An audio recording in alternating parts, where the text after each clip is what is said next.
Hi, എൻ്റെ വീഡിയോയിലേക്ക് ഏവർക്കും സ്വാഗതം. നമ്മുടെ ഇന്നത്തെ വീഡിയോയിൽ വയലിൻ ഒട്ടും പഠിക്കാത്ത കുട്ടികൾക്ക് വേണ്ടിയിട്ടുള്ള വയലിൻ അവർക്ക് പഠിക്കുന്നതിന് വേണ്ടിയിട്ടുള്ള ഒരു ക്ലാസ്സാണ് ഇന്നിടുന്നത്. അപ്പോൾ വയലിൻ സ്വന്തമായിട്ടുള്ള കുട്ടികളെ ഉദ്ദേശിച്ചാണ് ഈ ക്ലാസ് ഇടുന്നത്. വയലിനുള്ള കുട്ടികൾ വയലിൻ എടുത്തതിന് ശേഷം നമ്മൾ വയലിൻ്റെ ഭാഗങ്ങളൊക്കെ ഞാൻ ഒന്ന് പറഞ്ഞുതരാം. വയലിൻ പഠിക്കുക എന്ന് പറഞ്ഞാൽ നമുക്കറിയാം ഇച്ചിരി ബുദ്ധിമുട്ടുള്ള ഒരു ഉപകരണമാണ്. നമ്മൾ ഇച്ചിരി പരിശ്രമിച്ച് അധ്വാനിച്ച് മാത്രം പഠിച്ചെടുക്കാൻ പറ്റുന്ന ഒരു ഉപകരണമാണ് വയലിൻ. അതുകൊണ്ട് നമുക്ക് താല്പര്യമുണ്ടെങ്കിൽ പഠിച്ചെടുക്കും. താല്പര്യം ഉണ്ടെങ്കിൽ മാത്രമേ നമുക്ക് ഇത് പ്രാക്ടീസ് ചെയ്യാനുള്ള ഇൻട്രസ്റ്റും അതുപോലെ തന്നെ ഇത് പഠിക്കാനുള്ള താല്പര്യവും നമുക്കുണ്ടാകത്തുള്ളൂ. അതുകൊണ്ട് നമ്മൾ വയലിനുള്ള കുട്ടികൾ വയലിനെടുക്കുക. അതിൻ്റെ ഭാഗങ്ങളൊക്കെ ഞാൻ ഒന്ന് പറയാം. നമ്മൾ വയലിൻ്റെ ഭാഗം പറയുമ്പോൾ നമ്മൾ അതിൻ്റെ ഏറ്റവും പ്രധാനപ്പെട്ട ഘടകം എന്ന് പറയുന്നത് അതിൻ്റെ സ്ട്രിങ്സാണ്. സ്ട്രിങ്സാണ് ഏറ്റവും പ്രധാനപ്പെട്ട ഘടകം എന്ന് പറയാൻ കാരണം ഈ സ്ട്രിങ്സ് ഇല്ലെങ്കിൽ ഇതിന് സൗണ്ട് കേൾക്കത്തില്ല. കമ്പിയിൽ ബോ കൊണ്ട് വായിക്കുമ്പോഴാണ് സൗണ്ട് കേൾക്കുന്നത്. അപ്പോൾ ഈ കമ്പി ഇല്ലെങ്കിൽ വയലിൻ എന്ന ഉപകരണത്തിനകത്ത് സൗണ്ട് കേൾക്കത്തില്ല. അപ്പോൾ അതിൻ്റെ പ്രധാനപ്പെട്ട ഘടകം നമ്മൾ സ്വരസ്ഥാനങ്ങൾ വായിക്കുന്നത് കമ്പിയിലാണ് വായിക്കുന്നത്.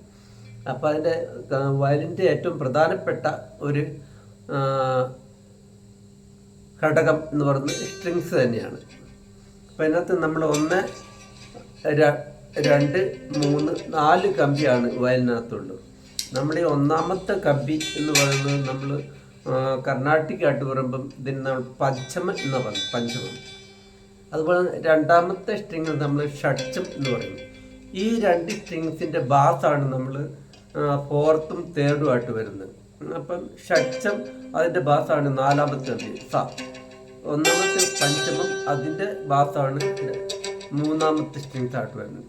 അപ്പോഴും വെസ്റ്റേൺ രീതിക്ക് പറയുമ്പോൾ നമ്മൾ ഈ 4 ശ്രുതിക്കാണ് 4 കമ്പി മുറുക്കുന്നത്. ഈ എ ഡി ജി ഇങ്ങനെ 4 ശ്രുതിക്കാണ് ഈ കമ്പി നമ്മൾ മുറുക്കുന്നത്.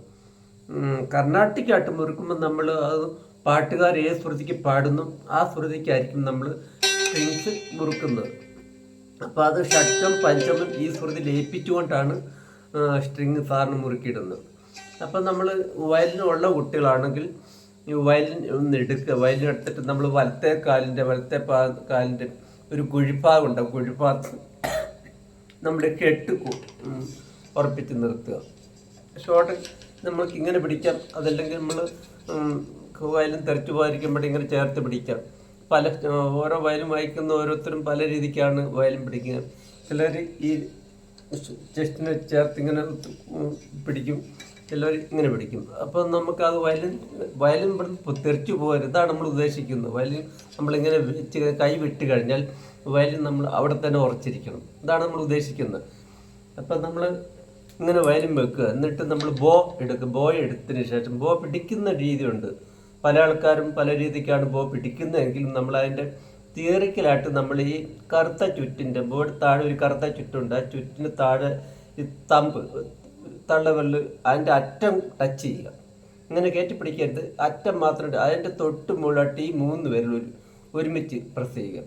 അപ്പോൾ വിരൽ കുത്തുമ്പോൾ അതിൻ്റെ ഫിംഗറിങ്ങിൻ്റെ പൊസിഷൻ ബാക്കിലേക്ക് തന്നെ വരണം. പിന്നെ ചൂണ്ടുവിരൽ കൊണ്ട് അല്പം വളച്ച് പിടിക്കുക. അപ്പം നമ്മൾ ബോ പിടിക്കുന്ന ഈ രീതിക്കായിരിക്കും ബോ പിടിക്കുന്നത്. അപ്പം ഇങ്ങനെ തന്നെ ബോ ഇരിക്കണം. അതുപോലെ തന്നെ നമ്മൾ ഡൗൺ ബോ വായിക്കുക, അപ്പോ ഇങ്ങനെ താഴത്തേക്കും ബോ വായിക്കും, മുകളിലേക്കും ബോ വായിക്കും. മുകളിലെ താഴത്തേക്ക് ഡൗൺ ബോ വായിക്കാൻ നേരത്ത് നമ്മൾ ഈ കൈയുടെ പൊസിഷൻ കൊണ്ട് ഇങ്ങനെ തിരിഞ്ഞു വരണം. ഈ പൊസിഷൻ വരണം. അപ്പോൾ വായിക്കാൻ നേരത്തെ ഈ പൊസിഷൻ. അപ്പോൾ ഈ കൈക്കുഴയാണ് നമ്മുടെ വയലിൻ വായിക്കുമ്പോൾ പ്രധാനപ്പെട്ട ഒരു ഘടകമായിട്ട് വരും. താഴത്തേക്ക് വരുമ്പോൾ ഈ കൈ ഇങ്ങനെ തിരിഞ്ഞു വരണം. മുകളിലേക്ക് വരുമ്പോൾ ഈ പൊസിഷൻ കണ്ടോ, ഈ പൊസിഷൻ നമുക്ക് കെട്ടണം. അപ്പോൾ നമ്മൾ ആദ്യമായിട്ട് നമ്മൾ ചെയ്യേണ്ട പ്രധാനപ്പെട്ട ഒരു ഘടകം, നമ്മൾ വയലിൻ വായിക്കുമ്പം ഫസ്റ്റ് കമ്പി, സെക്കൻഡ് കമ്പി, തേർഡ് കമ്പി, ഫോർത്ത് കമ്പി, 4 കമ്പിയാണ്. ഇപ്പം 4 കമ്പികൾ നോട്ട് തുടങ്ങുമ്പോൾ നമ്മൾ വെസ്റ്റേൺ പഠിച്ചാലും കർണാട്ടിക് പഠിച്ചാലും നമ്മൾ നോട്ട് തുടങ്ങുന്ന ക്ലാസ് തുടങ്ങുമ്പം ഈ സെക്കൻഡ് സ്ട്രിങ്ങിലാണ് നോട്ട് തുടങ്ങുന്നത്. അപ്പോൾ നമ്മൾ ബോ പ്രാക്ടീസ് ചെയ്യാൻ നേരത്ത് നമ്മൾ ഫസ്റ്റ് കമ്പിയിൽ തന്നെ ബോ പ്രാക്ടീസ് ചെയ്യുക. അപ്പം നമ്മൾ വായിക്കാൻ നമുക്ക് ടൈം കിട്ടും. ഇപ്പോൾ വെസ്റ്റേൺ നമുക്ക് ബോ കൃത്യമായിട്ട് അതിൻ്റെ ടൈം മനസ്സിലായി നമ്മുടെ ടൈം ഇട്ട് തന്നെ നമ്മൾ പ്രാക്ടീസ് ചെയ്യാം. 1 and 1 and 2 and 3 and 4 and ഇങ്ങനെ ടൈം ഇട്ടിട്ട് പ്രാക്ടീസ്.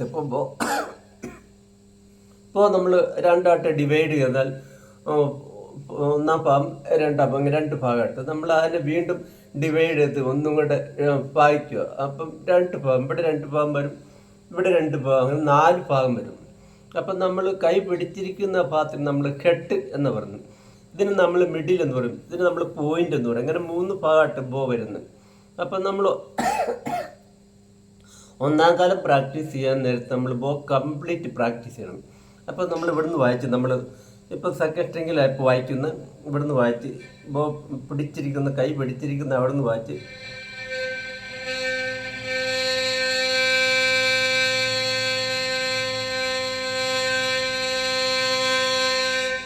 ഇവിടം വരെ ബോ വായിക്കണം.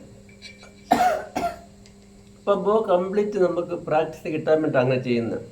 അപ്പം നമ്മൾ ടൈം പറയാൻ നേരത്തെ നമ്മൾ 1 and 2 and 3 and 4 and അപ്പം ബോ കംപ്ലീറ്റ് വരണം.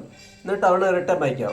1 and 2 and 3 and 4 and ഇങ്ങനെ വായിക്കുക. അപ്പോൾ ബോ കംപ്ലീറ്റ് നമുക്ക് ആ പ്രാക്ടീസ് കിട്ടിയെങ്കിൽ നമ്മൾ സ്വരസ്ഥാനം വായിക്കുന്ന നേരത്ത് നമുക്ക് ഫ്രീ ആയിട്ടുണ്ടാവും. ഈ പ്രാക്ടീസ് നമുക്ക് കിട്ടണം. അപ്പോൾ ഇങ്ങനെ ബോ കംപ്ലീറ്റ് നമുക്ക് ഓടി കിട്ടുമെങ്കിൽ നമുക്ക് സ്വരസ്ഥാനം വായിക്കാൻ പറ്റും. ഇപ്പോൾ ഞാൻ 2 സ്ട്രിങ് ചേർത്താണ് വായിക്കുന്നത്. നമ്മൾ പ്രാക്ടീസ് ചെയ്യുന്ന നേരത്ത് ഒരു കമ്പിയെ മാത്രം ഒളിച്ചിങ്ങനെ വായിക്കുക. അത് ബോ ഇനി അറ്റം വരെ വായിക്കണം. അതുപോലെ തന്നെ 4 കമ്പിയിൽ വായിക്കണം. 4 കമ്പിയിൽ ബോ കംപ്ലീറ്റ് കവർ ചെയ്ത് ടൈം പറഞ്ഞുകൊണ്ട് വായിക്കണം. ഇങ്ങനെ വായിക്കുക. അങ്ങനെ ഈ 4 അല്പം ചരിച്ചാൽ മതി. നമ്മുടെ ബോ എങ്ങനെ ഇരിക്കുന്നു അത് അല്പം അവിടെ ചരിച്ചു കൊടുത്താൽ മതി ഓരോ സ്ട്രിങ്ങിലേക്ക് ചേഞ്ച് ചെയ്യുന്ന സമയത്ത്. അപ്പം ഇങ്ങനെ നമ്മൾ എന്തുമാത്രം ഫ്ലോ ആയിട്ട് വായിക്കാമോ അത്രയും ഫ്ലോ ആയിട്ട് ബോ പ്രാക്ടീസ് ചെയ്യുക. ഈ ബോയുടെ കമ്പിയായിട്ടുള്ള ഒരു ബന്ധമുണ്ട്, ഒരു ടച്ചിങ് ഉണ്ട്. അത് നമുക്ക് കിട്ടിയെങ്കിൽ നമുക്ക് സ്വരസ്ഥാനങ്ങൾ നമുക്ക് വായിക്കാൻ പറ്റത്തുള്ളൂ. അതുകൊണ്ടാണ് ബോ ചില കുട്ടികൾ പഠിക്കുമ്പോൾ ബോ വളരെ സ്പീഡപ്പെട്ട പഠിക്കും. അപ്പോൾ നമുക്ക് അതുണ്ടാകരുത്. ബോ വളരെ സ്പീഡ് കുറച്ച് സ്ലോ ആയിട്ട് വായിച്ച് പ്രാക്ടീസ് ചെയ്യുക. ഇത് 3-4 ദിവസം നിങ്ങൾ ഇത് മാത്രം ചെയ്യും, വേറെ ഒന്നും ചെയ്യരുത്. അപ്പം നമുക്ക് പഠിക്കാൻ താല്പര്യമുണ്ടെങ്കിൽ ഇതുപോലെ ചെയ്താൽ നമുക്ക് ഇതിന് പ്രയാസം പഠിച്ചെടുക്കാൻ പറ്റുമെന്ന് വിശ്വസിക്കുന്നു. വയലുള്ള കുട്ടികൾ വയലെടുത്ത് ഇതുപോലെ പ്രാക്ടീസ് അടുത്ത ദിവസം ഞാൻ നിങ്ങൾക്ക് ഉള്ള തുടക്കത്തിലുള്ള ക്ലാസ് ഇടുന്നതായിരിക്കും. എല്ലാവരും സപ്പോർട്ട് പ്രതീക്ഷിച്ചുകൊണ്ട് താങ്ക്സ്. സ്വാഗതം.